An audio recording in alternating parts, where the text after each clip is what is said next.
గొలియాతును చంపాడంటే అతడు ఎంత గొప్ప వీరుడు, అంత గొప్ప వీరుడు సేవకులా మీరు. అవును. ఇక్కడ మీరు ఏం చేస్తున్నారు?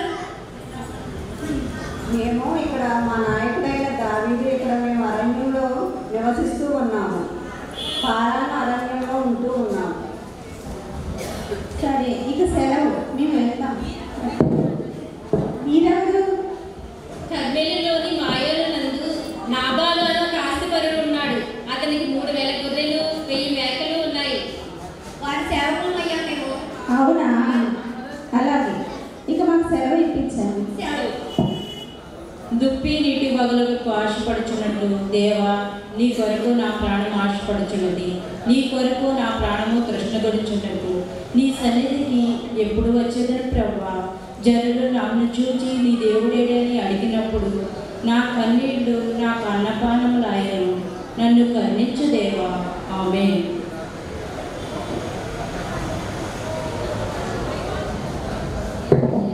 ప్రణామాలు ప్రభు. సేవకులారా, నేను చెప్పింది సమూయేలు గారి సమాధి విషయంలో నేను వచ్చేసిన తర్వాత మొత్తము సంపూర్తిగా కంప్లీట్ చేసుకుని రమ్మన్నాను. అంతా సంపూర్తిగా చేసుకుని వచ్చారా? అవును ప్రభు, ఆ సమాధి కార్యక్రమం చక్కగా జరిగించి వచ్చాము.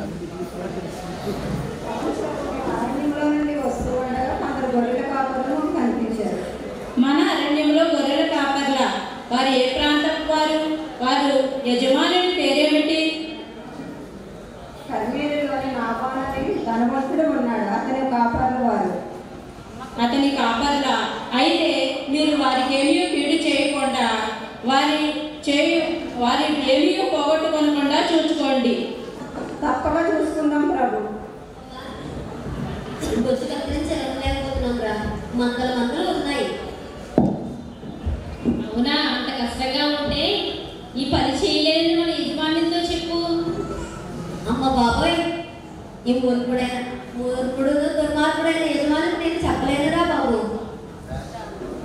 ఏమిటేమిటి మన యజమాని అనేసి మాట్లాడుతున్నావేమిటి? అతడు ఈ చుట్టుపక్కల ప్రాంతాలన్నింటిలో ఆస్తిపరుడు. నువ్వెన్నైనా చెప్పరా బాబు, నేను మాత్రమే ఈ మొరటివాడు దగ్గర పని చేయలేను. ఈ మన యజమానుడే ఇలా ఉంటే మన యజమానురాలు ఇంతలా ఉంటుందో. మన యజమాని ఎన్ని మాటలన్నా ఊరుకుంటాను కానీ మన యజమానురాలు మాత్రం అనవద్దు. ఎందుకని? ఆమె సుబుద్ధి కలిగినది, అందమైన రూపము కలిగి. ఆమె పేరు అబ్గయి. అవునా? ఏంటి ఎంత మొదటివాడు మూర్ఖుడైనా మన యజమానికి అంత అందమైన భార్య? నాకు చాలా ఆశ్చర్యంగా ఉంది. ఏమిటి గొర్రెబచ్చు కత్తిరించకుండా ఈ మాటలు ఏమిటి మీరు? క్షమించండి యజమానుడా, మీరు ఎంతటి భాగ్యవంతులు అని చెప్పుకుంటున్నాం. ఏమిటి అసలు కూడా? సరే సరే, పని చాలా గొర్రెలు ఉన్నాయి. నిజమే కదా? నిజమే కదా. నేను గొప్ప ఆస్తిపరుని. 3000 గొర్రెలు, 6000 మేకలు, సమస్తము నాకున్నవి. ఈ భూలోకంలో నా ఎంత ధనవంతుడు లేడు, నా ఎంతటి ఆస్తిపరుడు లేడు.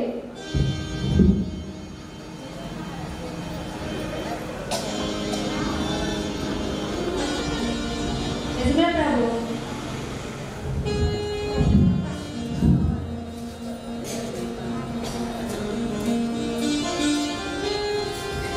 ఎవరెక్కడ? మనము ఇంకా కొంతకాలం ఈ అరణ్యంలో ఉండవలసి వస్తుందేమో. మన వారందరికీ ఆహారం సమృద్ధిగా ఉందా? నా ఏలిన వాడా, మేము అడగకుండానే మా గురించి ఆలోచించే మీలాంటి నాయకుడు మాకున్నందుకు మేమెంతో ధన్యులము. మీరు ఊహించినట్లుగానే మనకు ఆహార కొరత ఉన్నది. మనం తప్పక ఇంకొకరి సహాయం అడగవలసి ఉన్నది ప్రభు. ఈ సమస్యకు పరిష్కారం ఎలా? అవును, ఈ అరణ్యంలో గొర్రెల కాపరులు ఉన్నారా?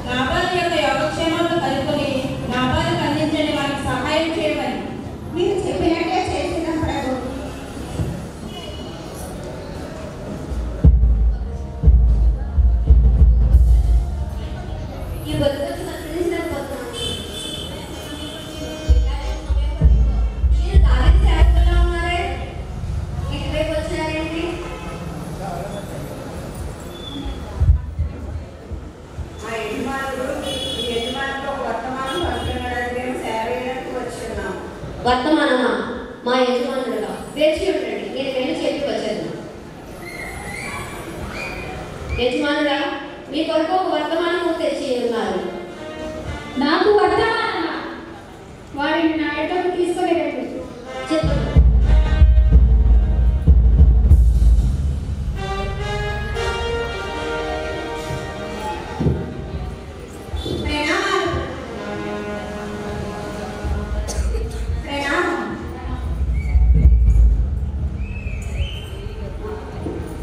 దావీదు సేవకులు, మేము దావీదు సేవకులము. మా దావీదు గారు మీకు ఒక వర్తమానం పంపి ఉన్నారు. సేవక దాన్ని తీసుకొని చదువు.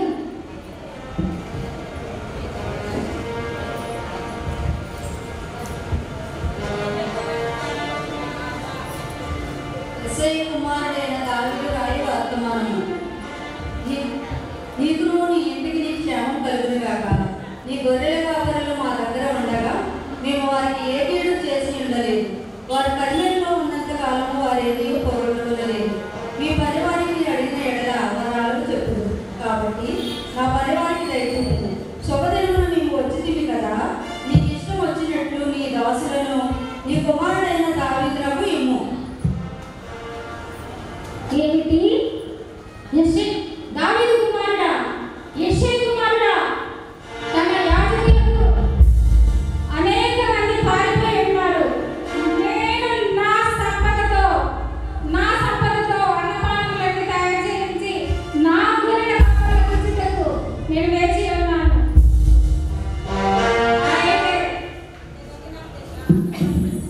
నా అన్నపానములు నా గొర్రె పశువులు కత్తిరించి వారి కొరకే గాని మీ యజమానులకు మాత్రం కాదు. వెళ్ళి మీ నాయకుడికి చెప్పండి. మీ సహాయం కోసం కోరి వచ్చిన మమ్మల్ని ఇంతగా అవమానిస్తారా? దీనికి తప్పక మీ పరివసనం ఎదుర్కోవాల్సి ఉంటుంది. బాబోయ్, మన యజమానుడు చేసిన దానికి మనం తగిన పర్యావసనం ఎదుర్కోవాల్సి వస్తుంది. మనం ఈ ఉపాయం నుంచి మనం తప్పించేది, ఈ అపాయం నుంచి మనం తప్పించేది. ఈ విషయం తప్పక మన యజమానురాలతో చెప్పాలి. ఆవిడే ఈ స్థితి నుండి మనం తప్పించగలరు. యజమానులారా, యజమానురాలా? ఏంటి అలా వస్తున్నారు? చాలా ముఖ్యమైన విషయం మన యజమానురాలతో చెప్పాలి. ఆవిడ తొందరగా పిలు. మీరు ఎక్కడైనా ఉండండి, నేను చూసుకోవాలి.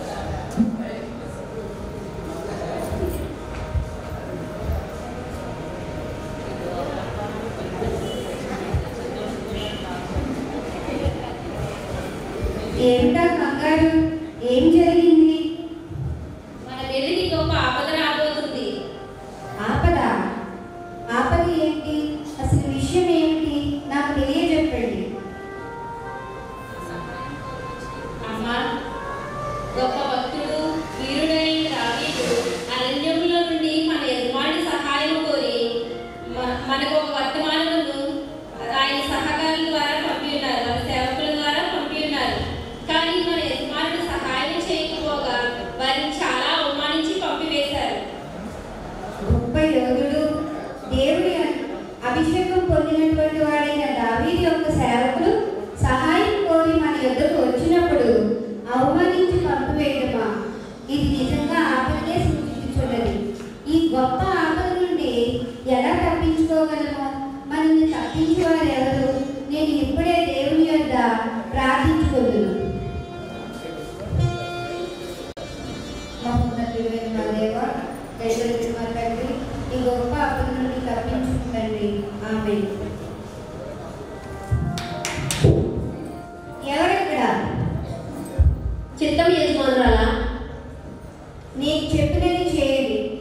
ఈ విషయము మన యజమానుడైన నాబాలుకు తెలియజెప్పబడి, మీరు ఇప్పుడే 200 రొట్టెలను, 200 రొట్టెలను, 200 అడలను, అంచులకు అడలను, 100 ద్రాక్ష గెలలను, 2 ద్రాక్షరసపు గిన్నెలను, 5 మానికల వేపించిన ధాన్యమును, 5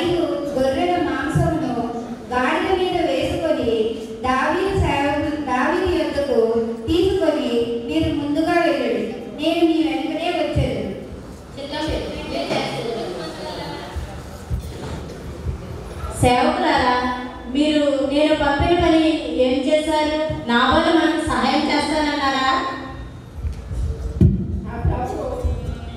నా ప్రభు మీరు పంపిన వర్తమానాన్ని నా వాళ్ళు తిరస్కరించారు. సహాయం చేయని ఖచ్చితంగా చెప్పినారు ప్రభు.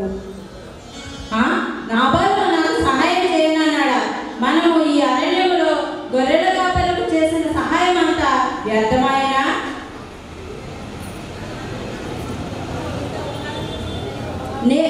నేను ఉపకారం చేస్తే నాకు అపకారం చేస్తాడా? సైనికులారా, కొలతలు తీయండి. తెల్లవారేటప్పటికి నాబాలు కుటుంబంలో ఒక్క మగ పిల్లవాడైనా లేకుండా సంహరించడము ఇది నిశ్చయము. యెహోవా జీవము తోడు. నేను అలాగ చేయకుండా ఎడల యెహోవా మరి గొప్ప కీడును నా శత్రువులకు కలుగజేయును గాక. ఆహారమును నీ సేవకులకు పంపించి నన్ను క్షమించుము.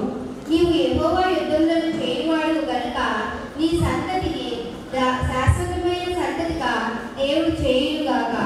నీవు యుద్ధములు చేసినప్పుడు యెహోవా నీ యుద్ధముల మీద నీకు విజయాన్ని ఇచ్చి ఇశ్రాయేలీయుల మీద అధిపతిగా ఉంచినప్పుడు నీవు నిష్కారణంగా నిరపరాధుల రక్తమును చిందించినానని నీవు మనోదుఃఖమును కలుగజేస్తూ మనోవేదనను కలుగజేస్తూ ఉండకుండుగాక. నిశ్చయముగా దేవుడు నిన్ను ఆశీర్వదించినప్పుడు, నిన్ను హెచ్చించినప్పుడు, నీకు మంచి చేసినప్పుడు నీ దాసురాలనైన నన్ను జ్ఞాపకం చేస్తుంది. నన్ను ఎదుర్కొంటకై నిన్ను పంపించిన ఇశ్రాయేలు దేవుడైన యెహోవా స్తుతింపబడుగాక. ధన్యవాదాలు. నేను పగ తీర్చుకొనకుండాను ప్రాణం తీయకుండాను నన్ను ఆపినందుకై నీవు ఆశీర్వాదం అందుదువుగాక. నీవు చూపిన బుద్ధి విషయమై నీవు మేలు కలుగునుగాక. నీవు నన్ను ఎదుర్కొని ఎడల యెహోవా జీవము తోడు. నాబాలు ఇంటిలో ఒక్క మగబిడ్డనైనను విడువబడకుండా సంహరించదన్న మాట నిశ్చయము. నీవు నా కొరకు తెచ్చిన కానుకలను స్వీకరించుకుని నీ మాటను నీ మనవిని ఆలకించుకుని అంగీకరించుకుని సమాధానం గలదానిపై ఇంటికి వెళ్ళము. ధన్యవాదాలు. మన దేవుడైన యెహోవా స్తుతించబడును గాక. ఆయనకే మహిమ కలుగును గాక. నాబాలు గ్రహించలేదనుకుంటా. నేను వెళ్ళి వారికి తెలియదు. వద్దు, ఆయన రాత్రి మధ్యలో ఉన్నాడు. ఇప్పుడు నేను సంగతి ఏది చెప్పినానో ఆయన గ్రహింపలేడు. మత్తు తీరిన తర్వాత ఉదయం వచ్చి నేను సంగతిని తెలియజెప్పాను.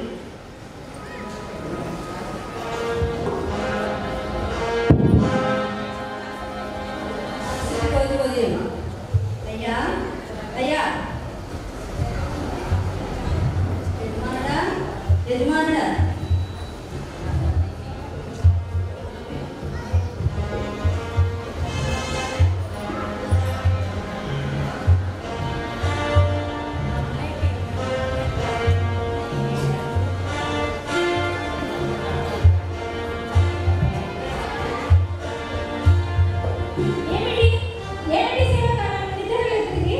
నిన్నటి దినమున యజమానురాలు మీ వద్దకు వచ్చినది. ఏదో ముఖ్యమైన విషయం మాట్లాడారట. సరే నేను ఇంటికి వెళ్ళి అవి గారితో మాట్లాడతాను. మీరు